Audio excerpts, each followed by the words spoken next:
ও যুবক, তোমার মতো হতভাগা কেউ নাই। ও নারী, তোমার চেয়ে হতভাগা কেউ নাই।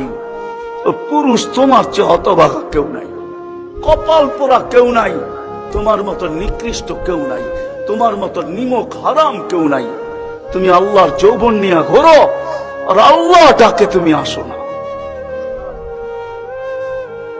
আসো না। আল্লাহ ডাকে আল্লাহ।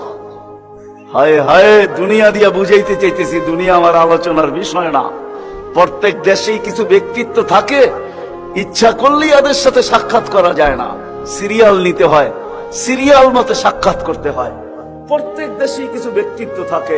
আমাদের দেশে যেরকম প্রধানমন্ত্রী আছে, রাষ্ট্রপতি আছে, ইচ্ছা করলেই আপনি সাক্ষাৎ করতে পারবেন না, আপনাকে সিস্টেমে যায় সাক্ষাৎ করতে হবে। দুনিয়ার সামান্য একজন পদস্থ ব্যক্তির জন্য, যদি দুনিয়ার একজন পদস্থ ব্যক্তি, তাকে সাক্ষাৎ করার জন্য যদি সিস্টেমে যাইতে হয়, ও যুবক, রাগ হয়েও না, তোমার পায়ে হাত রাখি, তোমার পায়ে হাত রাখি, তোমার যৌবনের উপরে লানত। মালিকুল মুলুক তোমাকে ডাকতেছে আর বলতেছে কোন সিস্টেম নাই, আয় আয় আয় আয়। আসাজিদু ইয়াসজুদু আলা কাদামাইর রহমান। তুই মাথা রাখতে দেরি, আমার কুদরতি পায়ের নিচে যাইতে দেরি হবে না। তুই মাথা আমার কুদরতি পায়ে রাখবি, তুই সিজদায় যাবি, তোর থেকে আমি পর্দা সরাইতে দেরি করব না।